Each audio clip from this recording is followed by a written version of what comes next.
મહારાષ્ટ્રમાં દુષ્કાળના ડાકલા વાગી રહ્યા છે અને પાણીની ભયંકર અછત છે તેવી સ્થિતિ વચ્ચે પત્નીને દલિત હોવાના કારણે કૂવામાંથી પાણી ભરવા ના દેવાયા બાદ પતિએ 40 દિવસની અંદર જ એકલા હાથે કૂવો ખોદી નાખ્યો હોવાનો કિસ્સો પ્રકાશમાં આવ્યો છે।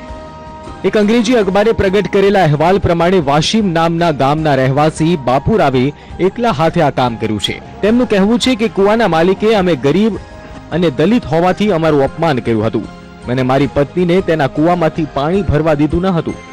મહારાષ્ટ્રના માજી એવા બાપુરાવે એકલા હાથે સતત 40 દિવસ સુધી મહેનત કરી હતી અને જે કામ 5-6 લોકો સિવાય ના થાય તે એકલા હાથે કરી બતાવ્યું હતું। તેણે કૂવો ખોદી નાખ્યો એટલું જ નહીં પરંતુ તેમાંથી પાણી પણ નીકળ્યું હતું। હવે ગામના દલિતો આ કૂવામાંથી પાણી લઈ રહ્યા છે। બાપુરાવ કહે છે કે કૂવાના માલિકનું નામ આપીને મારે ના હકની દુશ્મની નથી કરવી। જ્યારે મને ખબર પડી હતી કે કૂવાના માલિકે મારી પત્નીનું અપમાન કર્યું છે તે દિવસે હું રડ્યો હતો, પણ મેં નક્કી કર્યું હતું કે પાણી માટે હું કોઈની પાસે હાથ નહીં લંબાવું। હું માલેગાંવ જઈને કૂવો ખોદવા માટેના સાધનો લઈ આવ્યો હતો।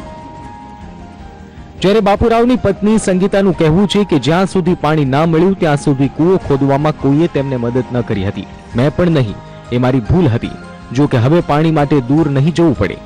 બાપુરાવને પરિવારજનોની સાથે સાથે હવે પાડોશીઓ પણ કૂવો વધારે ઊંડો કરવામાં મદદ કરી રહ્યા છે।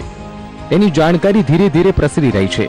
મહત્વનું છે કે સુપરસ્ટાર નાના પાટેકરે પણ બાપુરાવને ફોન કરીને અભિનંદન આપ્યા છે। બ્યુરો રિપોર્ટ, સંદેશ ન્યૂઝ।